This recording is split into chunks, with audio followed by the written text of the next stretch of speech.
Welcome back to the Impact Driven Leader podcast. This is your host, Tyler Dickerhuff. Thanks for listening in. If you're watching on YouTube, what's going on?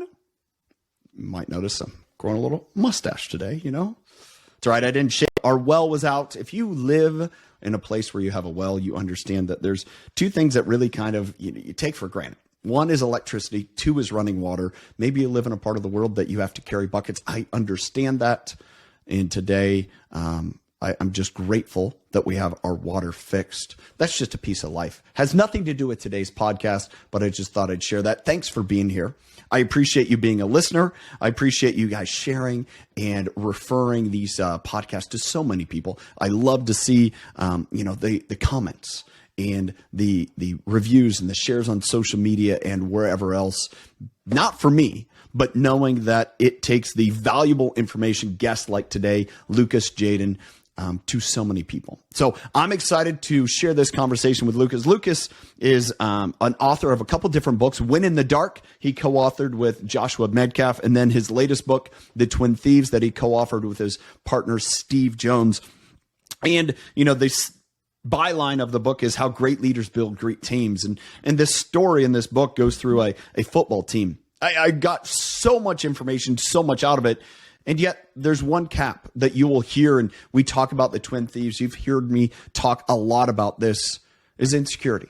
And, as Lucas and I break down and talk about all the different attributes and leading yourself, leading others, and getting to that servant, one thing I want to remind you is that we all have insecurities.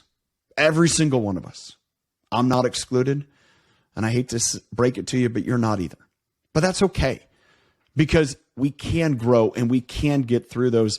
Lucas shares a lot of information, how to do that, a lot of tools, but also as leaders, whether you're a parent, whether you're leading an organization, whether you're just someone who's just professionally getting started, whether you're even just someone in school listening in.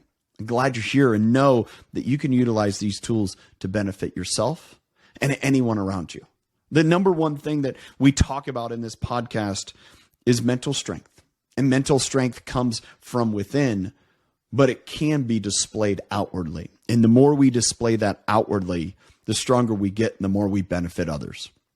Again, thanks for watching. Thanks for listening. Can't wait for you to hear this conversation, watch this conversation with Lucas. If you're not subscribed to YouTube, make sure you do that.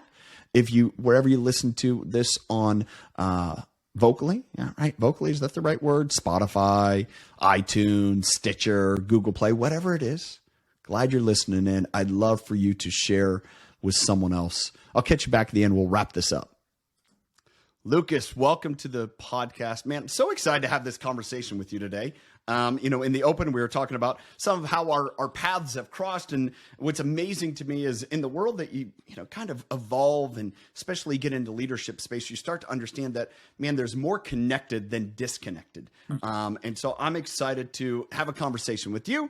I just, in preparation for this, of doing everything, but what caught my attention is your book, The Twin Thieves, which released earlier this summer that you write with your current partner, Steve Jones. What a tremendous story. And I have pages of notes from it. And I want to first start off and let's talk about these two twin thieves. So that's kind of the jumping off point for you. Let's go. Yeah. Well, thank you, Tyler, for having me on your show. And I just want to thank anybody who's tuning in. But the Twin Thieves, man, it's started off as a very personal thing. When I was growing up in Freedom, Wisconsin, a very small town, I had a lot of good things going, but a lot of people listening to this podcast may have been in a spot where they had a lot of things going externally, but internally was the challenge. And for me, that's where I found myself as a high schooler and is now the source of this work. But what I was experiencing at that time that I know now was the Twin Thieves. And so the Twin Thieves, what we found is there's always two games going on for high performers. There's an external game, whether it's our sports athletes, whether it's our people in business, where they're executing the plan. But then that other game is a bit more subtle and it's invisible, but it's massively important. And that's inside the ears. And so we've asked this question 20 to 30,000 times now. We have data on this question that says, what's the toughest challenge that holds you back from being the best version of you? And over and over and over again, what came up was fear of failure and fear of judgment. And so, not always in those exact words, it might have been, Hmm. I don't want to let my dad down, or I'm constantly comparing myself to other people. And it's like paralyzing me when I try to perform. And across contexts with, again, with teachers, athletes, people that lead businesses, we saw common similarities and we just drew upon it. And my partner, Steve Jones, named it the Twin Thieves. And we call them thieves because we believe they steal more than anything in America from people's potentials. We don't believe that your greatest enemy is the external. We believe that oftentimes it's from within, and that most Hmm. people that we get to meet and start working with, they are by far their own toughest critics, almost to an abusive lens. And it starts with the twin thieves: fear of failure and fear of judgment. So our work is about how do we help individuals overcome them, and then ultimately teams overcome them to thrive. So, we could jump right into the deep end 3 minutes into this. What's the source of the Twin Thieves in your mind? And as you guys have done work, what have you identified the source? Mm-hmm. It's a really good question. And one thing that I really help my clients to understand and highlight is you're not broken for experiencing the twin thieves, um, because biologically it's wired into all of us. So the Sure. source, and we don't need to dive too deep into the neurobiology, but it's really simple. Every healthy human has a fear center in their mind, and that fear center was really important for us when we were solely focused on surviving. And what did it do? Because when you're constantly fearful, you're at least probably not going to die with the most common threats. And in particular, what we see the most is you were going to be very aware at that time when you were just trying to survive as a human hundreds of thousands of years ago. You're going to be really aware of what do the leaders in my tribe, because we always lived in tribes because Hmm. of strength in Yeah. numbers, right? What are they thinking? And if I align with that, I'm safe. But let's say Tyler wants to dress a little different, or he wants to push the comfort zones of what might be the accepted norms. That fear center was going to freak out, and it was going to scare you back into being quote unquote in line. Because, well, I mean, what would happen if they decided you weren't fit for the tribe? You get kicked out, and unless, I like to say, unless you were like Jason Bourne out there, your chances of survival weren't going to be pretty good. So what I bring up is, at a very rudimentary level, the twin thieves were woven into every healthy human to help us survive. But today, the clients that I get to work with, they no longer just want to survive. They don't just want to get by, because fear is great for that. They want to thrive.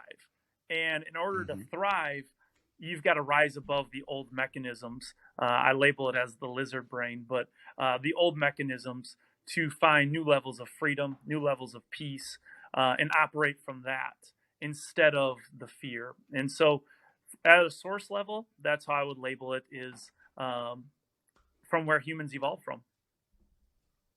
Yeah. So, I mean, there's a perspective here that as I look at that and hear what you're saying, and that has driven so many people. And yet for us to unclick those, to separate out those, sometimes getting away from the tribe is our best survivability, right? And in the world that we live in today, because sometimes the tribe, the standard of doing business as it's been done is our biggest detriment. Yeah. And the ability to uncouple that can be very hard because we can be pressured into, well, this is the way it's always been done. As I read through the book and as I've, prepared, really kind of what stuck out to me is I believe the twin thieves are the manifestation of our insecurities. To me, it's this fear of failure.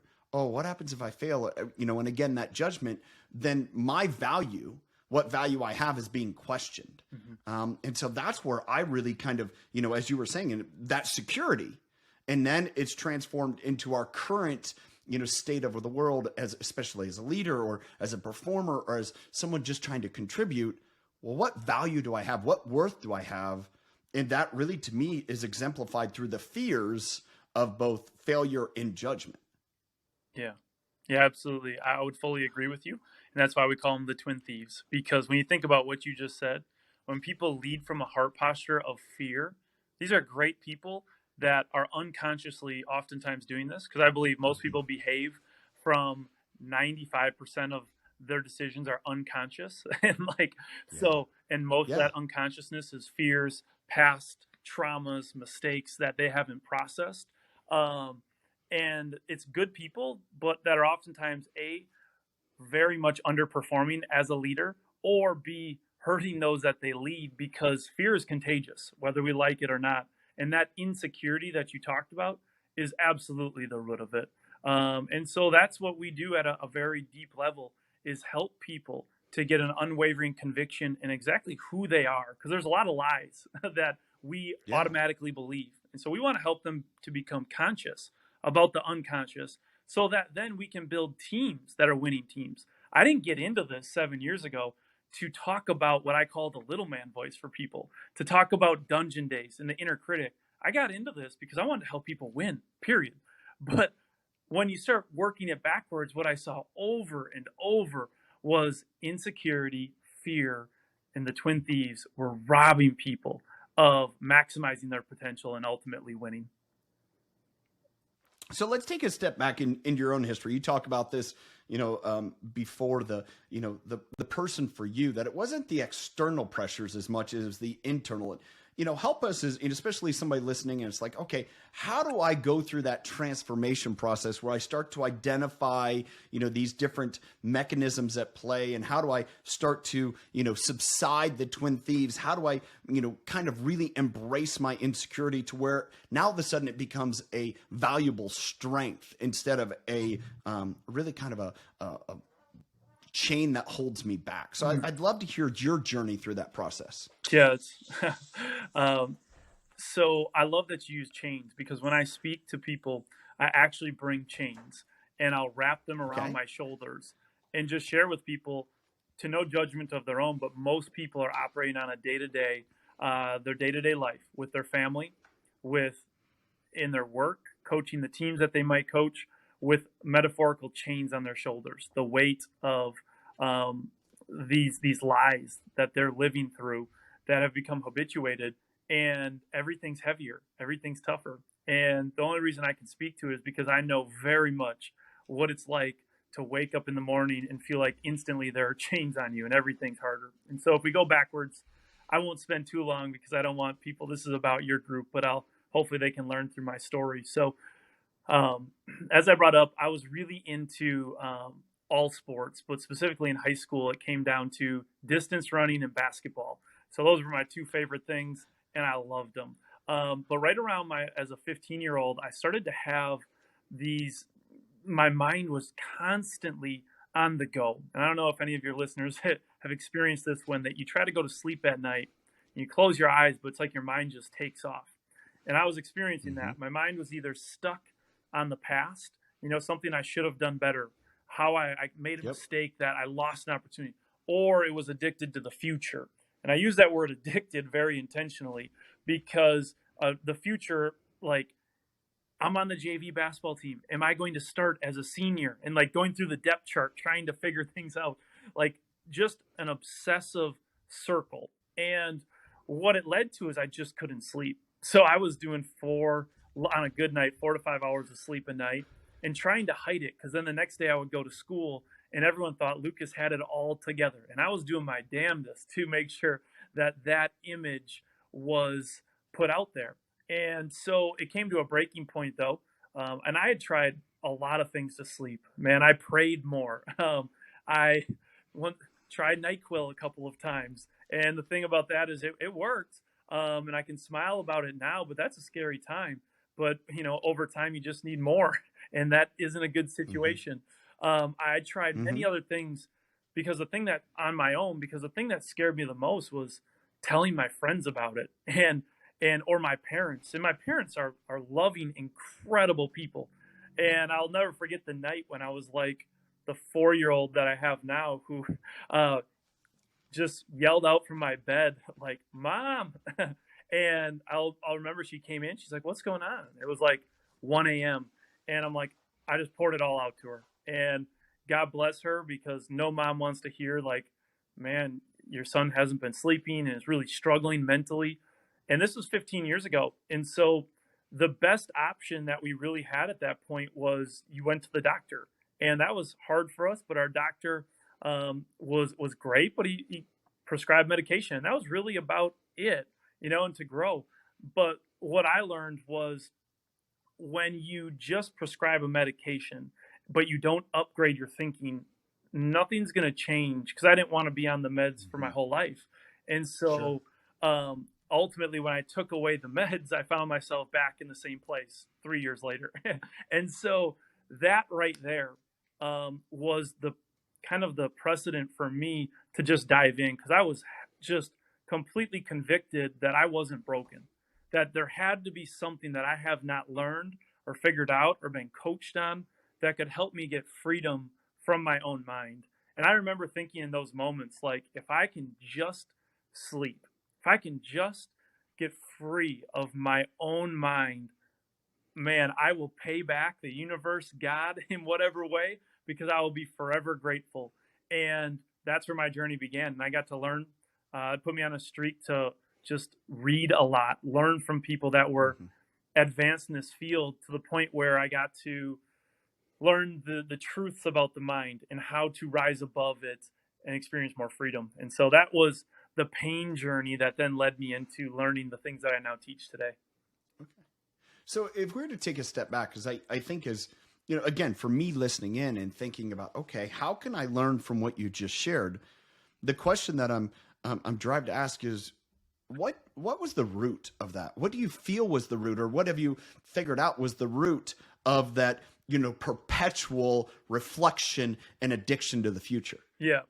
So the biggest thing is, and this is where the you asked about like the transformation. This is then the work that I get Yeah. to do with people, which is just it's it's more than work. It's just an absolute privilege and almost like a sacred way of me being able to do what I do. But is number one is just the lack of understanding about the mind. Like, how much do we learn about our brain and our mind growing up in elementary school and in middle school?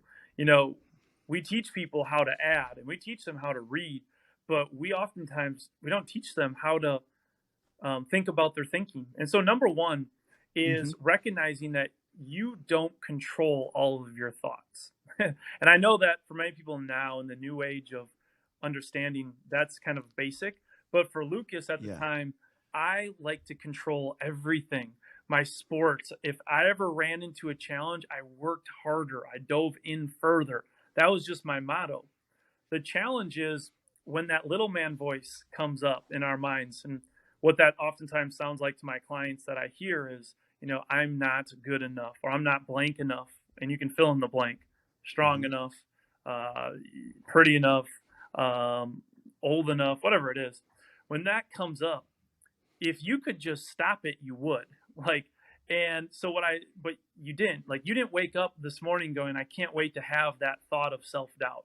I can't wait to have that thought of fear.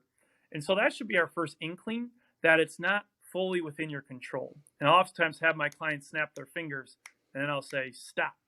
And they stop right away. And I'm like, that's fully inside of your control. But do your thoughts work that way? And they'll be like, oh no. Like, and what have you noticed? Like, when a thought of self doubt or fear of insecurity comes up and you try to drown it out, what tends to happen to that thought? Yeah. To me, it grows. Yeah, You just poured water on it to grow. yeah. It's like trying to hold a beach ball under the water. Like, Yeah. it just, and then you get exhausted by it. So for me, if you believe you're in control of every single one of your thoughts, then the only person to blame for it is you. So it's a sick cycle of that thought Hmm. pops up, which is totally just a normal, healthy thought that you just got to respond to differently. But I was sitting there blaming myself for why am I having this again? What's wrong with me? I thought I was the leader. Those people over there aren't having these thoughts of lack of confidence or belief in themselves. And so, you know, number one is awareness. All right. Okay. So when we talk about awareness, I'll just share a quick story. I worked with one of my athletes who was unaware that his little person voice was the driving force of why he did what he did. So he grew up in the streets of Hmm. Miami, grew up as a fighter. It was a dangerous environment, and either you fight or it's not going to work out well. And he transferred a lot of that energy into becoming really good. He worked harder, thrived on that. The challenge was he made it through the minors and he got to major leagues. And when he got to the MLB, he was operating out of that energy of I always work harder than everybody else, to the point where he was taking 500 swings a day in the batting cage. And he was doing it out of a compulsion, out of fear, out of insecurity. And what do you think happened to him over time when he's taking 500 swings a day? I mean, to me, it just physically and mentally just breaks down. Yeah. And that's what I see people come to me as, is he was broken down. And it was out of, though, the driving force was this fear that he wasn't even aware of. So first off, we unpacked, well, what is that little person voice sounding like? Well, he was worried that if he didn't do that, he wouldn't be in the league anymore, that was his edge. And we challenge that. So number one is be aware that every healthy human has the little man voice. But then number two, have the ability to question our thinking. Is that 100% true? Is that 100% true? And so my challenge to him is like, well, is that 100% true? And it was almost like the first time in his years that he really thought about that. And it was like, well, no, maybe if I take 50 quality cuts, that might do the trick. And so we shifted to that, which was uncomfortable for him. But all of a sudden, his body started to recover better. He was seeing the ball better and his reactions were better. And that's where we start to see very quick results. And so for anybody listening to this, it's number one, thinking about what does your little person voice sound like today? And then thinking about questioning your thinking. Is that 100% true? And where might those thoughts have started to take root in your upbringing? And for me, it's very clear. I was the oldest son on our family. I was the oldest grandchild, and I had so much love and support. It wasn't even funny.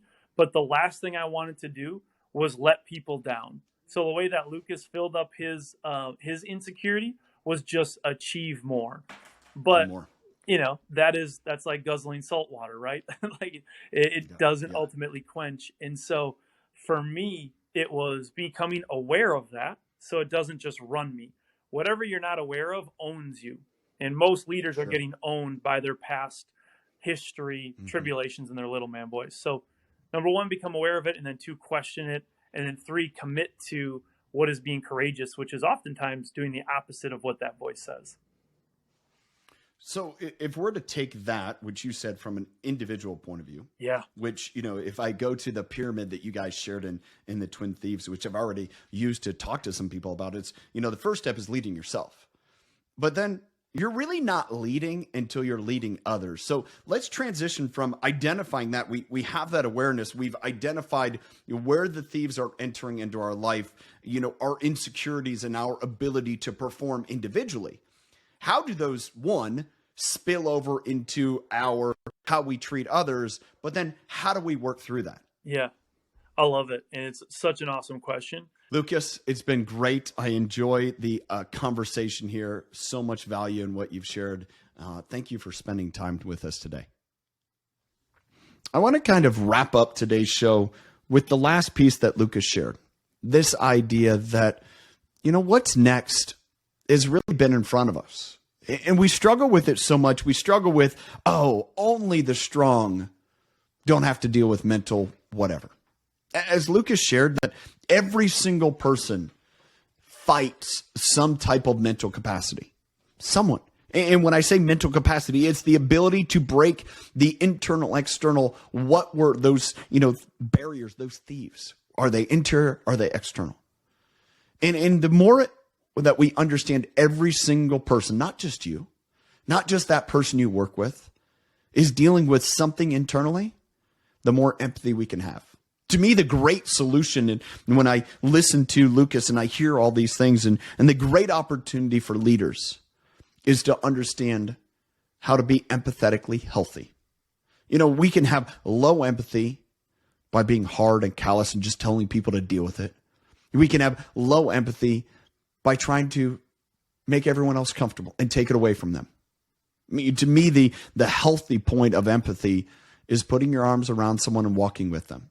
It's making them comfortable to go through the fire that Lucas just shared, because that's when they're going to get stronger. Because I know when two people put their arms around each other, They are stronger than if they're just standing alone. That's our great opportunity as leaders, is to help people be psychologically safe. Not comfortable, but psychologically safe to know no matter what, they're able to make it through the fire. That's how we get better. That's how we make great teams. That's how leaders we get better too, because sometimes having our arms wrapped around a teammate comes back to what Lucas just shared. We realize it's more important than us. There's someone else that's holding me accountable. That's the great opportunity to get better. That's the great opportunity that we have as leaders to build great teams.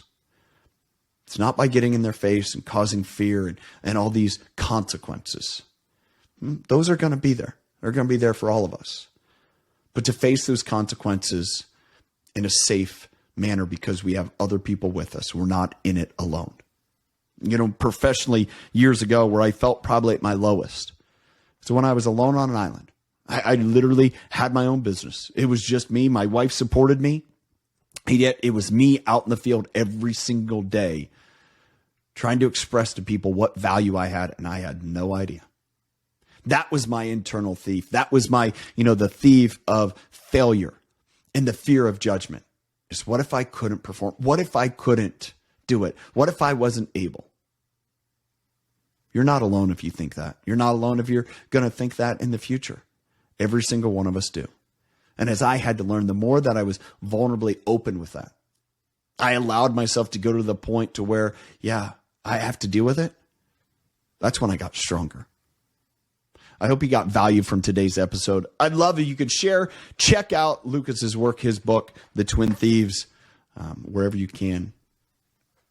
Thanks for being here. Till next time, have a good one.